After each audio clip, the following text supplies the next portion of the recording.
Hey guys, Chris from the Ultimate Recycler. Welcome back to the channel. Today we're going to do a bit of a marathon scrap out. As part of my great clean, I've got to get rid of a lot of stuff. Regardless of whether the property sells quickly or not, I'm going to continue this great clean. I have a heap of industrial washing machines here that have followed me around for years and years and years. I used to repair washing machines. 5 of this lot here came from a caravan park actually, and back then I was saving them for parts and I was doing a few repairs. They've been in my yard a long time. They're really only scrap now, so we're going to have a bit of a marathon, scrap them all out, see what value we can get. There is one vintage Hoover there that wasn't so much a commercial one, but it was just a super heavy 1960s or 70s washing machine. So we'll scrap them all out, see what value we can get. I think we'll get better value than just scrap. I could take them to the yard just as they are, as pressing steel.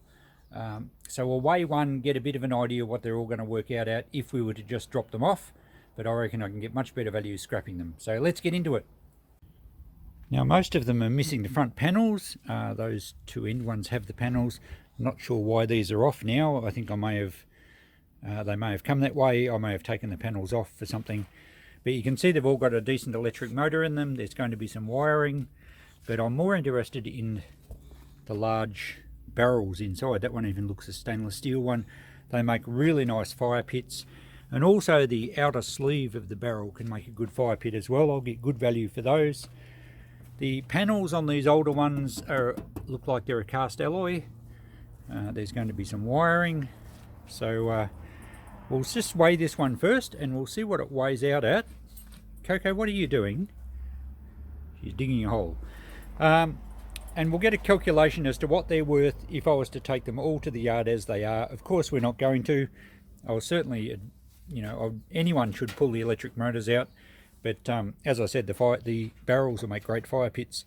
So we'll weigh this one and we'll get a tally of how they stand right at the moment. Okay, we've got it precariously balanced on the scales. Excuse me, Coco, we're trying to read the dial. It looks like, it looks like about 90 kilos. So any wonder they're heavy to move around. 9 by 6 is 54, so just over half a ton as they are. Current price of pressing steel is I think 30 cents a kilo. It might even be 35. So that's what, 300? So $150 at least if I took them to the scrapyard and just dropped them off totally as they are. But I reckon I can do better than that. Okay, I have my tools ready, a couple of buckets for parts and things. I have a selection of basic tools and the great Makita one tool fits all sizes. I think it even undoes metric and imperial and any security screws. So a very handy tool, that one. Of course, the beauty of scrapping rather than repairing is that we don't have to worry about putting it back together. And the scrapyard doesn't mind if things are bent, broken, cut or complete. So we'll get the panels off first. I'll just film a few bits of this. I'm going to try and whip through all of these today. I don't want to muck around. I don't want to waste too much time. Hopefully we can get the barrels out fairly easily and then put them in the shop for the weekend. So we'll start by just taking the panel off. There's only a couple of screws because I want to salvage that cast aluminium if I can. And we'll just snip some wires here. There's quite a lot of wiring in these machines and it's nice heavy wires, so it should weigh quite well. So I just finished clipping that out. I'll knock those switches and indicator lights out later. I tend to clip the wires off the plugs rather than unplug them and then clip the plugs off later. It just seems to save a bit of time, and the plugs can just drop in and go with the machine as shred if I end up selling it that way. Now the top on this machine was loose, so I think the bolts are already gone out of one side. And I was hoping it would kind of break off, but it didn't quite happen. In fact, that section there where you actually pay, the coin mechanism, had secret bolts through underneath, so it was very awkward to get through. Obviously they don't want someone to be able to unbolt the cash part of it and run away. So I've rolled it over and I'm going to take these panels off first. Now a bit of a trick with self-tappers when they're rusted, a decent thump with a hammer, it tends to free up the threads, and you can usually start the screws. I could have used the grinder, but if you can get them to turn with the screwdriver, it's actually quicker because they are just self-tappers, so you don't need a lot of turns to undo them. So just a matter of getting the casing now off the main mechanism, and I do want to separate that top part of the casing. Very awkward. Coco comes in here at this stage and does a bit of an overseer's inspection to make sure everything's in order, and she was constantly amused with what I was doing and sniffing at everything. So a bit of angle grinder action now, just cutting through that there's a bit of a sort of a security panel underneath the coin box. So I just cut through that. I could then use a bit of hammer time, as many scrappers like to do, and we've separated that top section. And as far as the casing goes, there's a little bit of wiring loom I clipped out of there. As I said, there's quite a lot of wire in these machines. It does add up. So we were saving all that. Then there's little gussets in the corner to hold the frame or the panels square. So I've just folded those down with a hammer, which allows me to basically fold the panel up and make it much more compact. So if only Coco was heavier and liked to jump on things, well, she does like to jump on things, but if she was a bit heavier, she could do this for me.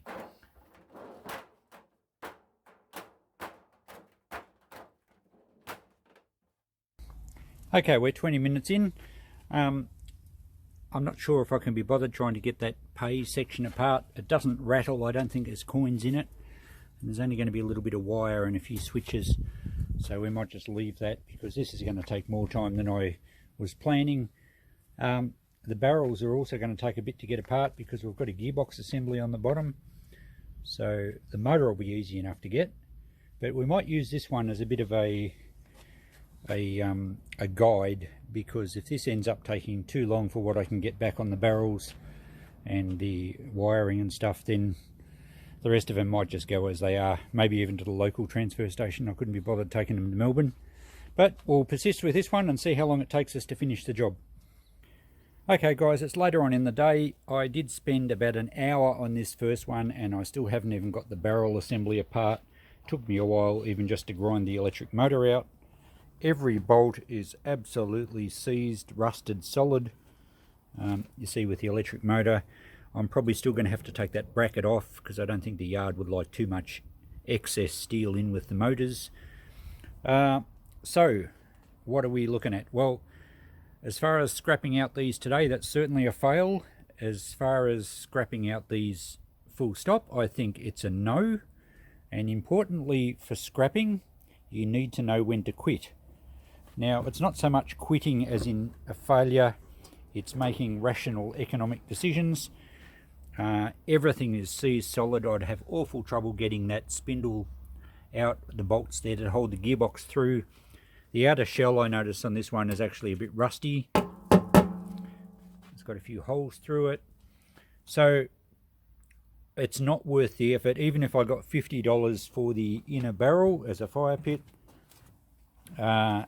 it's not worth the effort because I could, what did we say, 90 kilos, that was complete. That's about $30 as it is with no labour. So I think it's probably worth getting the motors out, clipping out some accessible wiring. But with these old ones, although this cast aluminium pulley here would probably snap off pretty easy. Cast aluminium is fairly brittle. So anything we can get easily, let me just swap hands and see how it goes. There we go. So worth getting a bit of clean cast that way. But as far as the rest of it goes, it's going to go as pressing steel. Whether I load it up to take to Melbourne or not, or whether I'll leave them for now and I'll make the decision down the track. But I know they're not worth scrapping. The other thing with scrapping them is you end up with rubbish you've got to get rid of.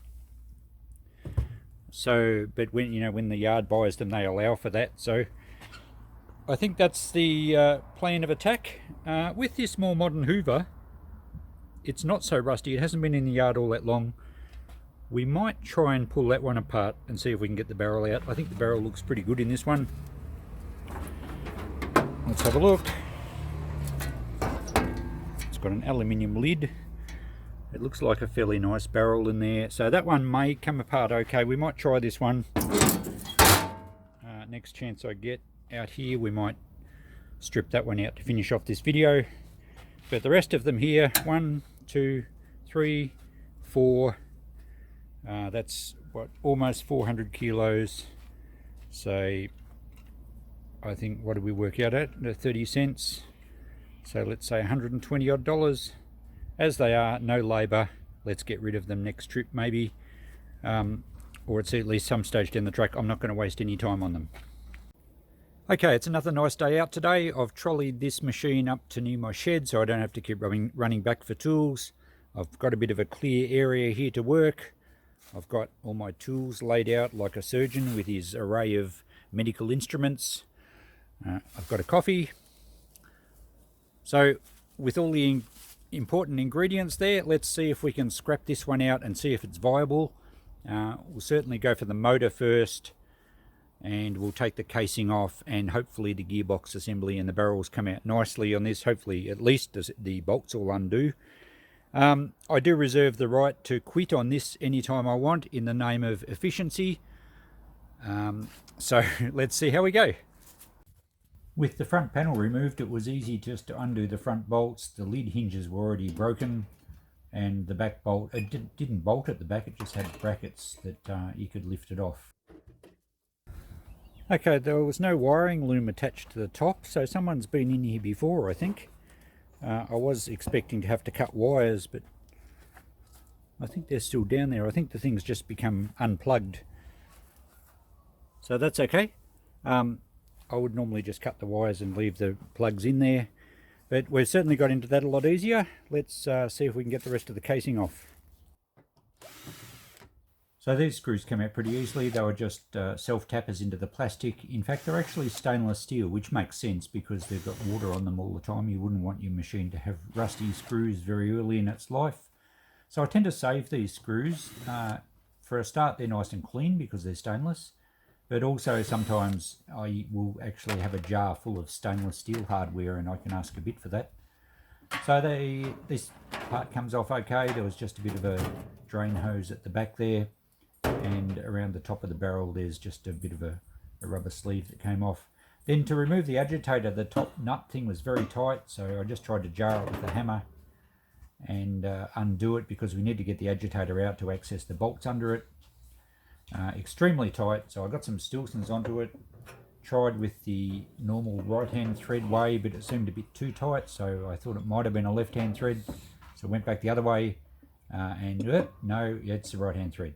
But it's not a bad habit to do that if you want to take something off and you don't want to turn the bolt off.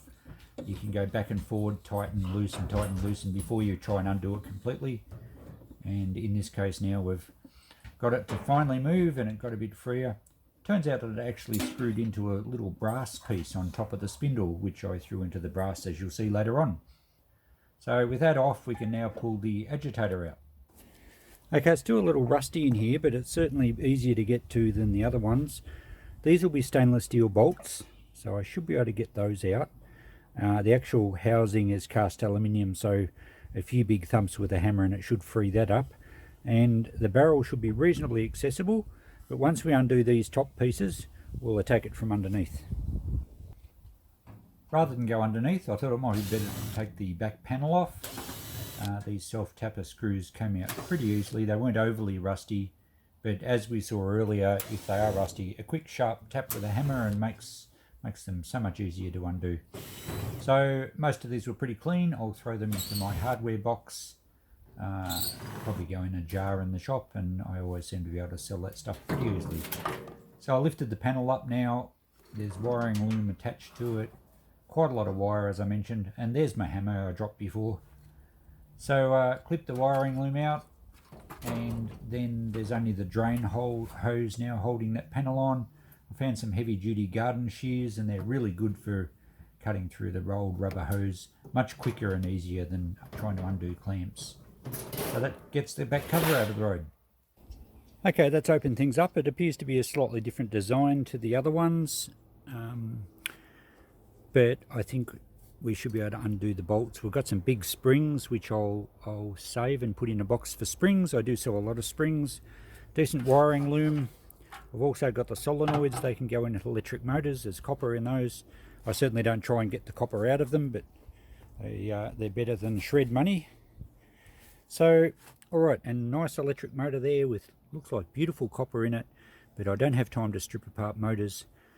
But the price is pretty good at the moment, so I'll sell them as they are. It looks like this gearbox had a problem. Look at the spray of oil around the inside of the case. So it must have had a serious oil leak, and when it was in operation it just gets flung off with centrifugal force, and the case inside at least will never rust. Just looking at the case on this one, all 4 panels are separate, which means we don't have to play trampoline man and squash them all up. So I'll take those screws out of there and get that panel off. Same with the other side, and we do have some belts and pulleys underneath. So we'll take these other 2 panels off, and perhaps we'll turn it upside down and look at taking the gearbox apart.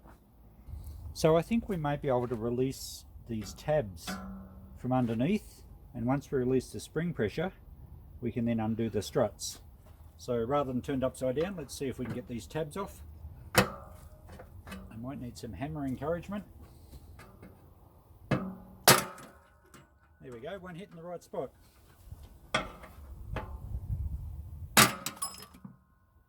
Well, those springs sure packed a punch, but they're good springs. Someone will find them handy for something, so we'll save those. Now, we can't separate it until we actually take that pulley off. It looks like the bottom of the shaft is very rusty, so I might just give the spokes a smash with the hammer, and then it will slide through the bottom and we'll get the motor off.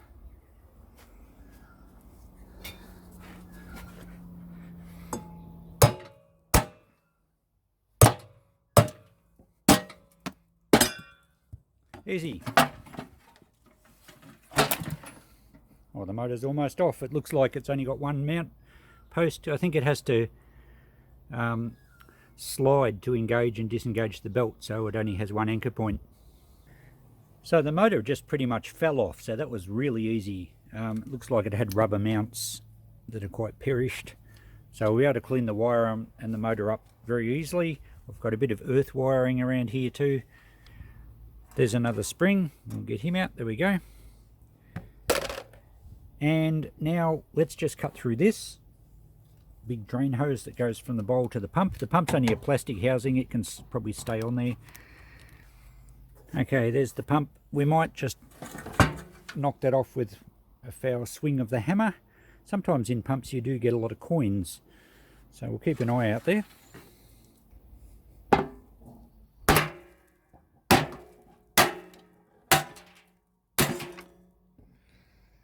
No jackpot this time. Let's take that cover off the bottom, might be easier.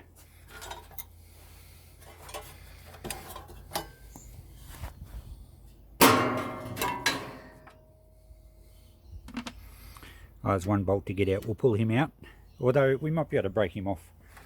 Be quicker. That's got it. Alright, so there's our base plate. Nice heavy piece of pressing steel. Your pump housing, it's not worth trying to get that little pulley off.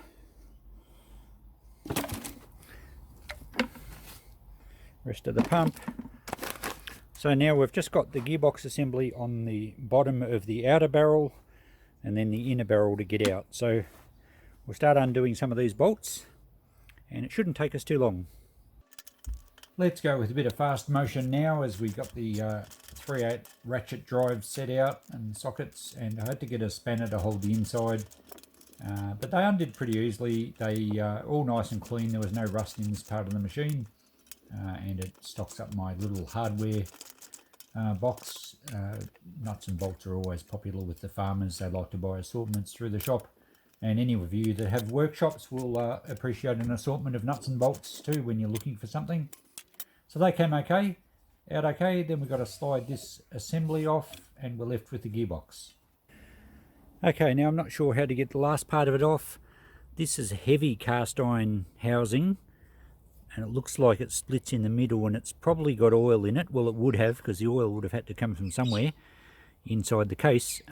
So it's going to be some gears and oil inside that. I'd rather not actually split it if I can help it. So I'm wondering if this shaft will actually hammer through. There's no grub screws on the top here, and we've taken the clamp off inside the barrel, so, or it might hammer back through this way. Yeah, maybe I'll roll it over and try that.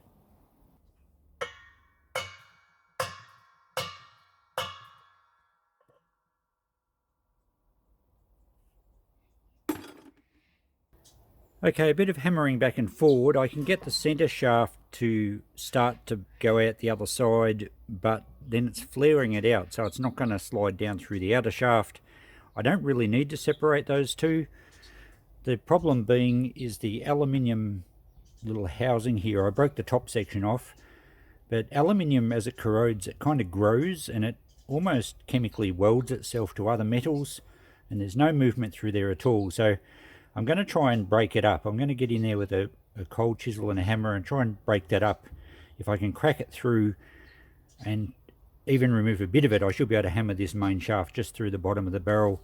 This is always a problem with washing machines, and it would have been a disaster to try and get the center shaft out of those other really old ones. They were just so corroded. This one is relatively clean, and it's still a big problem, so I'm glad I don't fix washing machines, especially these old ones. I might try the grinder first, but given that this is like some huge metal speaker, it's going to make a lot of noise, so ear protection a must. Plus I'll keep my glasses on. We'll see how we go.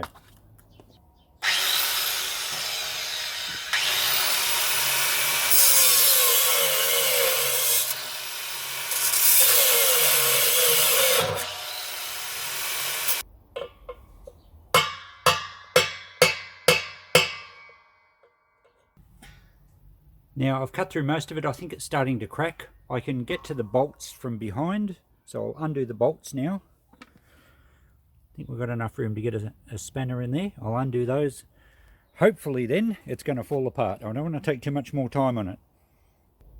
So I got a couple of those bolts undone, or the nuts taken off, before I realised that that housing I was unbolting isn't even this housing, because this one spins. Look at my fingers, terribly dirty work.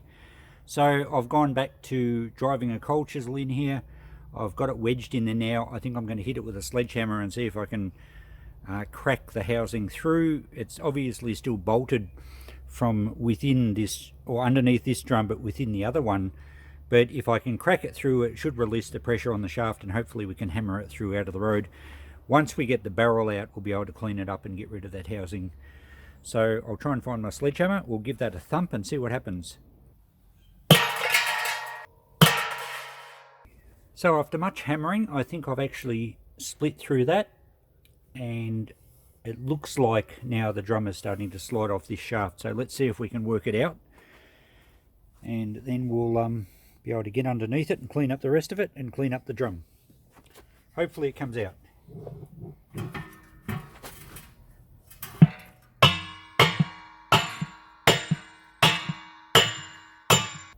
Even more hammering and we may have success. It seems loose now.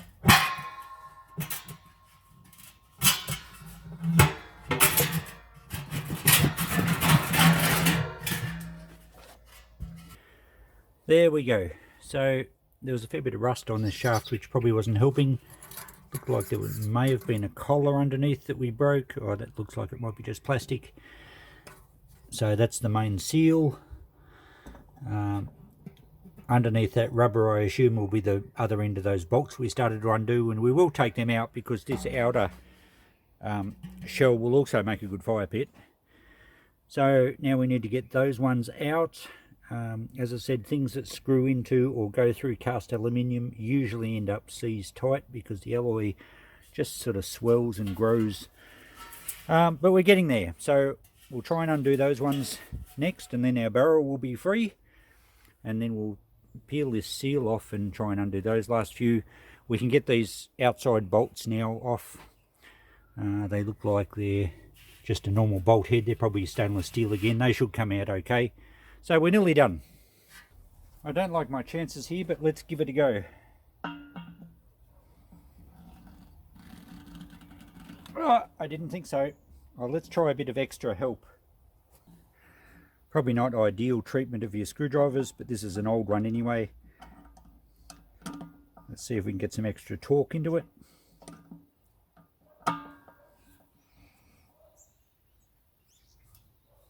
Oh, look, it might work. Let's try the others.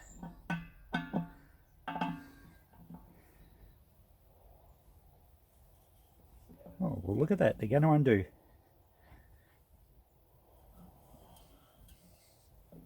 Probably all that hammering jarred the threads. Anyway, we'll take it.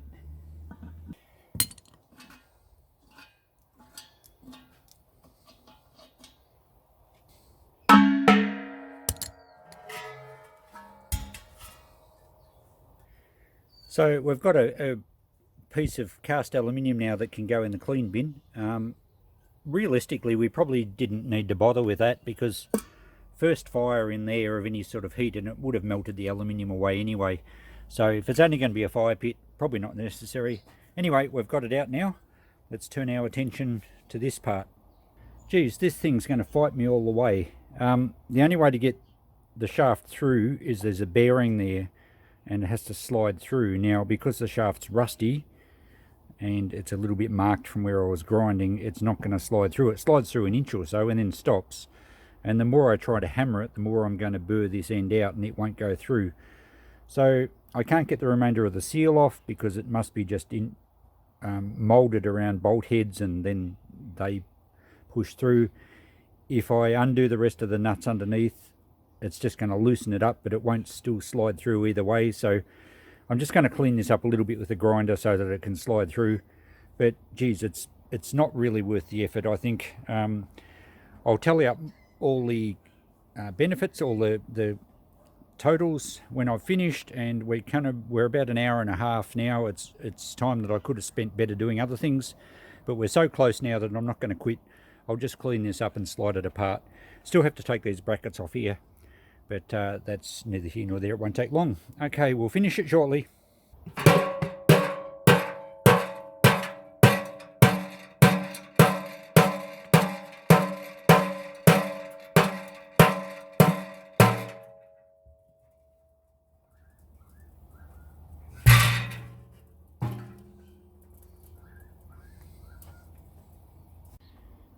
It's the next morning. I'm just getting organised to do a bit of a weigh up for you. I've got a pile of rubbish there. The lid is aluminium.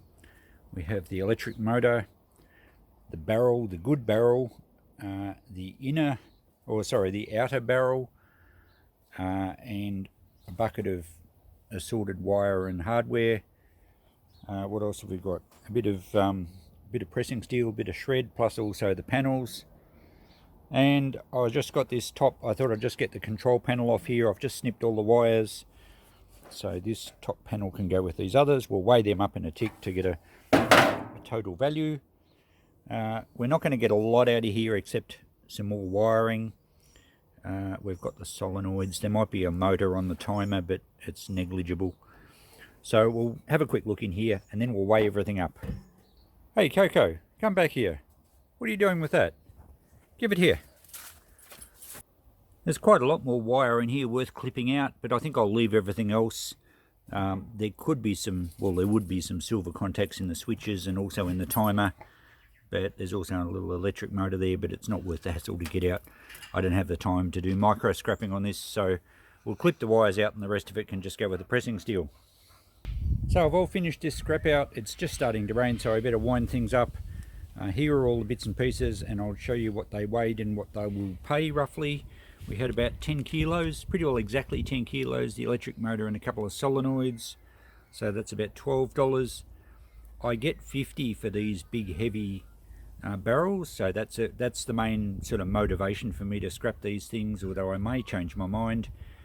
So we're writing down 50 for that. And in line with that, the outer barrel, which is also quite a heavy gauge, nicely enamelled steel. It has various holes in it, but would get 20 for that as a fire pit, no problems at all. The gearbox, which I actually forgot on the list and I added it to the bottom, is very heavy, very solid. I didn't pull it apart, which I didn't want to because gear oil stinks and it makes a mess everywhere. But that's 20 kilos, so that could go as HMS, as heavy melt steel, $10 worth there. We had a little bit of stainless steel, about 100 grams, so about 20 cents.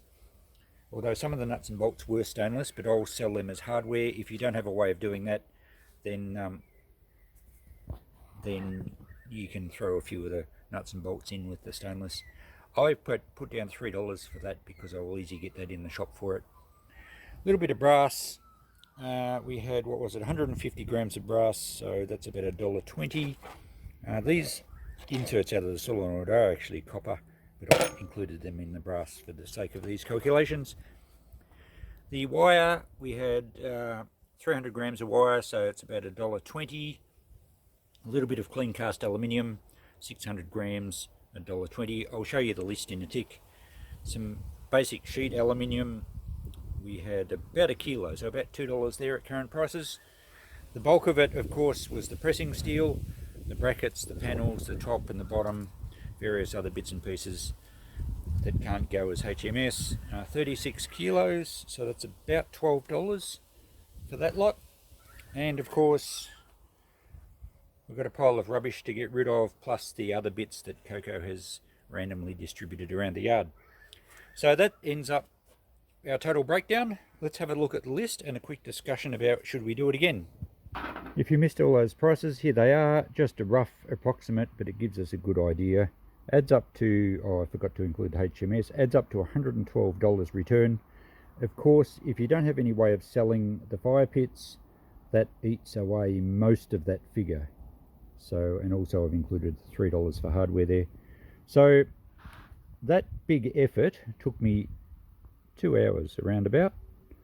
And I don't think you'd do it much quicker unless you had one of these machines that was brand new and, you know, the shaft wasn't rusty and all the nuts and bolts undid straight away. I doubt you'd do an old washing machine that's ready to be scrapped out much quicker than that. It's quite a bit of hard work. You do need to have, you know, tools available that can do the job. It does make a bit of a mess, and you'll also have expenses like, well, power and grinding wheels. So there you go. Is it worth it? Well, kind of. Would I do another one? No. It's worth it for me because I can sell the fire pits, but as far as the labour goes to get the scrap, I don't think it's worth it. And that just goes to show why it was a good idea to give up on these ones.